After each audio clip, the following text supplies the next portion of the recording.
Welcome back to Pretty Unfiltered with Tiara, where the truth is raw, the healing is real, and the filter, baby, those don't exist here. Today I'm talking about something so many women deal with but rarely speak about loudly, co-parenting with a narcissist and trying to raise your kids while protecting your peace. This is one of the most personal episodes I've ever recorded, so let's get into it. Let me start with the truth. Co-parenting with a narcissist is not co-parenting, it's emotional survival. Every conversation feels like a setup. Every boundary turns into an argument. Every simple question becomes a debate. You find yourself asking, am I crazy? But you're not. You're just dealing with someone who gets power from chaos. My situation got so out of control that it ended up in court. He went to Michigan and filed for full custody over a diaper rash, knowing me and the kids lived in Ohio for a year. So I filed in Ohio, filed an emergency order, and the truth spoke for itself. I was granted temporary full custody. Now he has supervised visitations in Ohio only. And the moment I stood on that court order and didn't break it, suddenly I'm the bad guy. Now he doesn't want to communicate directly. Now I'm supposed to go through his Islamic wife. Ain't no way. The court papers have our names on them, not mine and hers.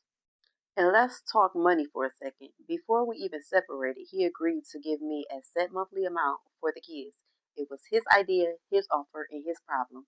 But not once did it happen. I had to go to him and ask for money he already promised for his own children. And this is the part people don't see. I have two other co parenting relationships, both healthy, both respectful, both consistent, both peaceful. My oldest son's father, we went to court one time, but that was something we decided together. We agreed on what was best for our son at the time. We were mature, we were calm, we didn't weaponize the court system.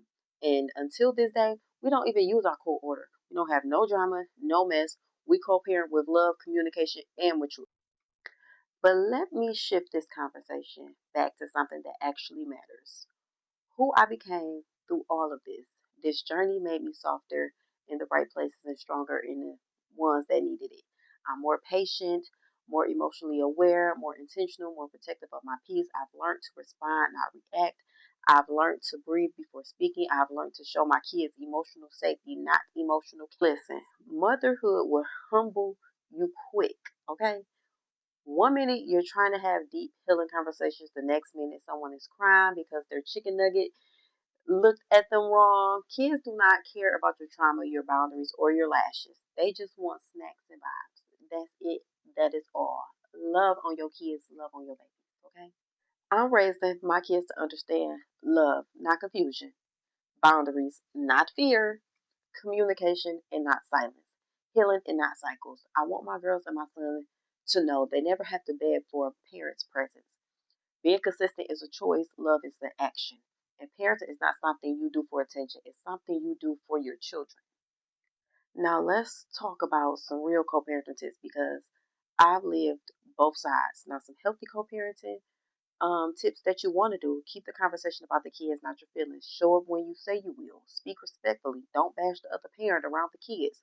Let kids love both parents freely. Support school activities and milestones. Encourage kids to talk about their feelings. You don't ever want to use the kids as leverage. You don't want to involve the kids in adult issues. Don't want to play favoritism. Don't pick and choose when you want to be a parent. Don't file motions out of spite. Don't ignore kids' emotional needs. And don't make a new partner speak for you. To every mother listening, I just want to let you know that you are allowed to protect your peace. You are allowed to say no. You are allowed to raise your children without chaos. You are allowed to break cycles, even if you have to do it alone. You don't need permission to choose peace. You don't need validation to walk away. And you do not need approval to be a good mother. And that is that. And that's what I want to let the mothers know. Okay? I want to say something right here because this episode, this journey, this healing, it's not really about him. This is bigger than one man, bigger than a court case, a co-parent situation, bigger than anything anyone tried to do to break me. This is about me evolving as a woman, a mother, a human being. It's about the version of myself I met during all this chaos, the version of me that refused to fold. This season of my life taught me that your biggest pain often becomes your biggest awakening. Sometimes God will use the most uncomfortable situations to push you into the version of yourself you were scarred to grow into. I realized this isn't a story about a toxic ex. This is a story about a woman who finally remembered who she was. This is about a mother who learned to protect her peace, not just her pride. This is about standing on boundaries with confidence instead of fear. I learned that life will force you into rooms you never wanted to enter just so you can learn how strong you really are. This is not about him. This is about every woman who ever lost herself trying to hold everything together. Every mother who had to be strong on days she felt empty. Every woman who had to rebuild quietly while being judged loudly. Every mother navigating healing while raising babies. Every woman choosing peace over pain even when it breaks her heart. This message is for you. If you're ever questioning your strength, if you ever blamed yourself for someone else's behavior, if you ever carried souls you weren't meant to carry, if you ever had to become your own protector, your own provider, your own peace, this is bigger than him. This is about us, women, mothers, survivors, leaders, healers. This is about choosing your future over your fear, choosing your sanity over someone's dysfunction, choosing your children's stability over someone else's chaos. This is about rising. This is about healing. This is about becoming. This is about stepping into the woman you were always meant to be. He was just a lesson, but you are the story. And before I end this episode, I want to leave you with this. Your power doesn't come from what you survived. Your power comes from who you became after it. You're not defined by the people who tried to break you. You're defined by the boundaries you built, the healing you committed to, and the peace you protect like it's scarred, because it is. You deserve a life that feels calm, safe, and full of love. You deserve co-parenting that works, communication that's respectful, and a home that feels like peace and not punishment. And if nobody ever told you this, you're a damn good mother. You're doing better than you think. Your kids are watching you rise, not fall. And one day, you'll understand everything you protected from them. So don't apologize for choosing yourself. Don't apologize for choosing stability. Don't apologize for choosing peace. Some people don't deserve front row access to your life. And that's not petty. That's protection. If I'm being completely honest, there are so many things I wish I knew before I had kids with someone. Not because my kids are a mistake. They're the biggest blessing God ever gave me. But the man I had them with, that's where the real lesson came in. I wish I knew that a man's parenting style is louder than his promises. I wish I paid more attention to the patterns, not the potential. The potential is cute until you realize you're raising kids with someone who never planned on growing. I wish I knew that how a man treats the woman he had kids with before you is exactly how he's going to treat you. Because, baby, if he's already inconsistent with his other kids, why did I think I'd be the exception? Why did I think love would magically heal generational dysfunction? I wish I knew that emotional maturity matters more than romance because parenting is not about the butterflies. It's about the communication, patience, responsibility, and showing up when you don't feel like it.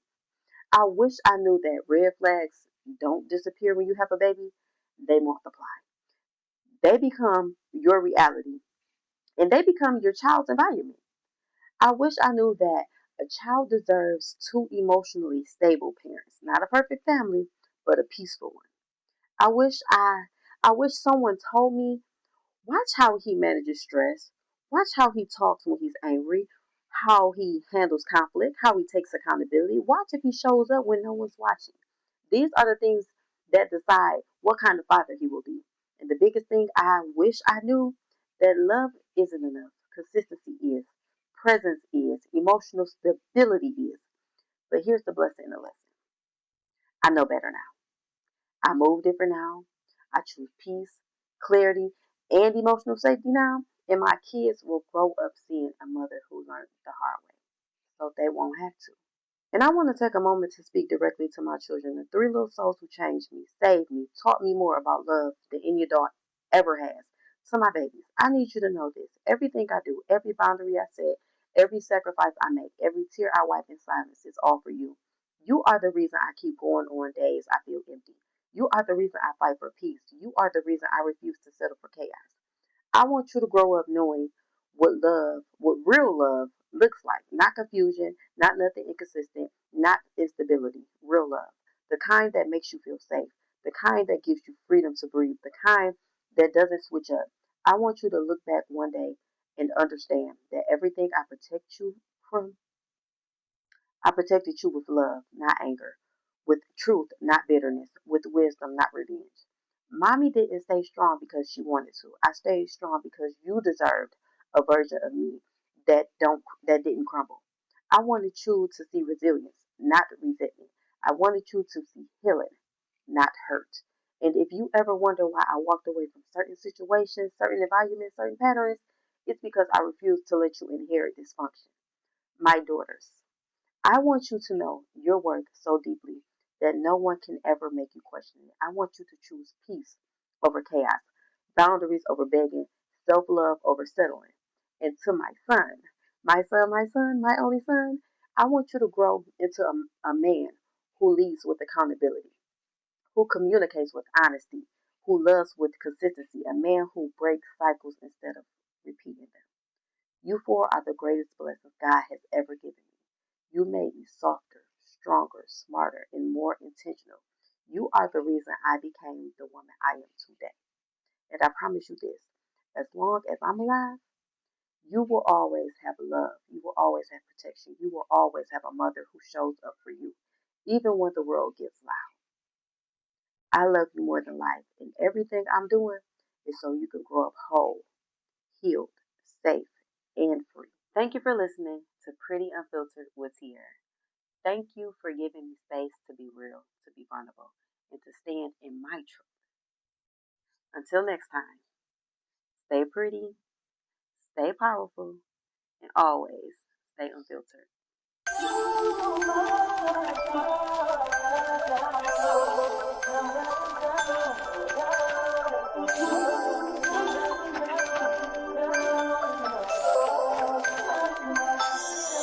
Couldn't get no louder.